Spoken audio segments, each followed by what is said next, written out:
नमस्कार मित्रों, मैं डॉक्टर IP सिंह।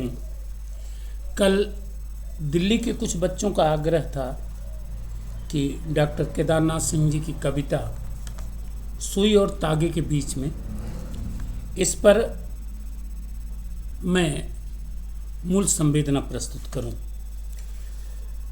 मैंने आपको सीधे नोट्स देने के बजाय कोशिश ये की थी कि केदारनाथ सिंह जी की इस कविता को समझने के लिए और मूल्यांकन करने के लिए थोड़ा उनके दृष्टिकोण को भी समझें।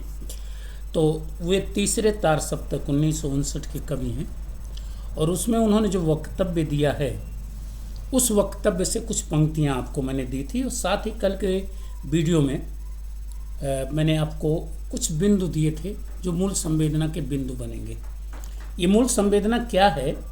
वास्तव में मूल संवेदना वह संदर्भ है, वह भाव है, वे संवेदनशीलता के संदर्भ हैं जो कवि को कविता लिखने के लिए प्रेरित करते हैं और फिर हमें उसकी कविता को समझने के लिए प्रेरित करते हैं। तो एक तरह से मूल संवेदना के बिंदु आप कहें कवि और पाठक सहृदय को एकाकार करते हैं अनुभूति के धरातल पर। तो पहला बिंदु मैंने दिया था माँ की ममता, क्योंकि इस कविता का मुख्य पात्र जो है वो माँ है और माँ से जुड़े संदर्भों को रचनाकार प्रस्तुत कर रहा है। समझे आपने? तो माँ के अनेक रूप, 60 साल की हो गई है माँ, लेकिन कवि को महसूस होता है कि माँ जो है वो मुझसे कहीं जुड़ी हुई है।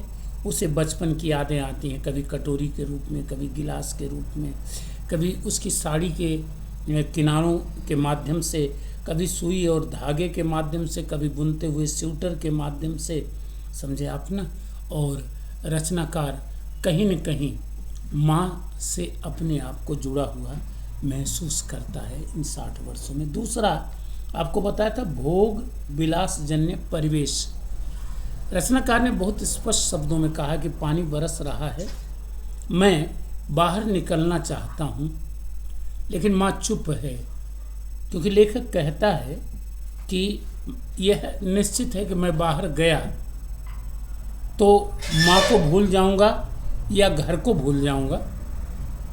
तो ये आज की भोगवादी मानसिकता है या अपना स्वार्थ है या अपनी जीविका है, जिसकी मजबूरी हमें कभी कभी अपनों से दूर कर देती है। और शायद माँ से बड़ा तो कोई है ही नहीं, रचनाकार बताना चाहता वो माँ जो 60 वर्ष संबंधों को बनाने में बचाने में लगी रहती है, हम उसे भूल जाते हैं। तीसरा बिंदु पुरानी पीढ़ी का यथार्थ, जिसको मैंने आपसे कहा था कि विगत को वर्तमान से जोड़ने की चेष्टा। भैया जी, इस आधुनिकता की या आधुनिक परिवेश की सबसे बड़ी कमी यही है कि पुरानी पीढ़ी और नई पीढ़ी के विचार एकजुट नहीं हो पाते, उनमें विवाद होता है। कहीं न कहीं पुरानी पीढ़ी संस्कारों से चिपकी रहती है और नई पीढ़ी उन संस्कारों को बंधन मान करके उससे दूर हटने की चेष्टा करती है। तो यहाँ अगर देखें तो माँ जो कुर्ते को सिल रही है, संकेत रूप में वो कुर्ते को सिलना वास्तव में विगत को वर्तमान से जोड़ना है, जो लास्ट में लेखक स्वीकार भी करता है कि पिछले 60 वर्षों से एक सुई और तागे के बीच दबी हुई है माँ, हालांकि वह खुद एक करघा है जिस पर 60 वर्ष बुने गए हैं। धीरे धीरे तह पर तह खूब मोटे और गझिन और खुरदरे 60 वर्ष। चौथा बिंदु है अनुभूत सत्य की प्रस्तुति।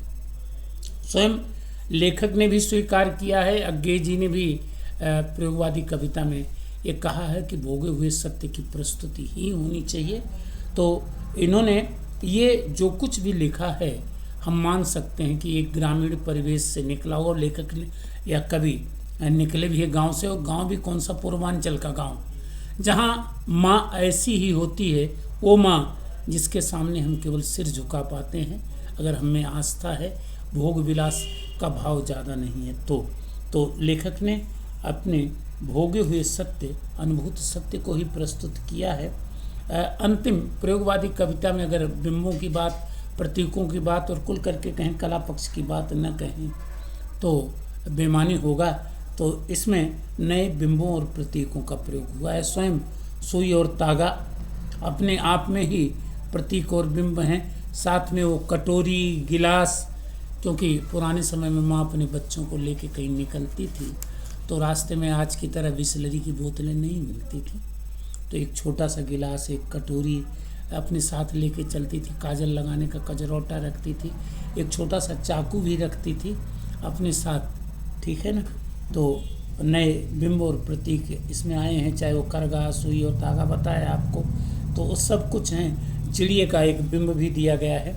भाषा जो है निश्चित रूप से कविता अतुकांत है, लेकिन भाषा में एक लय है, इसे लय के साथ पढ़ा जा सकता है। और निश्चित रूप से जिसने इस परिवेश को देखा है वो अगर पूरी कविता को पढ़ता है तो उसे एक अनुभूति तो होती है, अंदर कहीं न कहीं प्रस्फुटन होता है भावों का, संवेदनाओं का और अंतिम लयात्मकता। माँ का जो आदर्श स्वरूप दिखाया गया है, बात सत्य है कि आज भी किसानों और मजदूरों के घर में बच्चे जिस नींव पर अपने भविष्य को खड़ा करते हैं वो नींव पिता कम माँ ज़्यादा डालती है। माँ का योगदान ही होता है, माँ प्रथम शिक्षिका होती है। इसलिए लास्ट में मैं कहूँगा कि यह रचना प्रयोगवादी हमारे ग्रामीण परिवेश की उस माँ के यथार्थ को प्रस्तुत करती है जिस माँ को हमने भगवान के समकक्ष मानने की कोशिश की। वो माँ तेरी सूरत से अलग भगवान की सूरत क्या होगी, जिसको नहीं देखा मैंने कभी। ये बात और है कि धीरे धीरे परिस्थितियाँ इन संबंधों को विखंडित कर रही हैं, बिखराव आ रहा है, लेकिन अभी भी हमारे बुजुर्ग जो हैं हमारे लिए प्रासंगिक बने हुए ग्रामीण परिवेश में। और इसीलिए मित्रों, मैंने भी कभी अपनी राजस्थान पत्रिका जो जयपुर से निकलती, उसमें एक विज्ञापन आया था और उसके आधार पर एक कहानी लिखने की कोशिश की थी कि फल नहीं देता तो न दे, छाया तो देगा हमको, पेड़ बूढ़ा ही सही आंगन में लगा रहने दो। इस रचना में केदारनाथ सिंह ने अंत में आपसे कहूँ सुई और तागे के बीच में माँ को ला करके ये प्रस्तुत किया है कि माँ प्रासंगिक है और इस माँ को हमारे बीच में बने रहना चाहिए। Thank you. अच्छा लगे तो मेरे इस वीडियो को लाइक करें, सब्सक्राइब करें। धन्यवाद।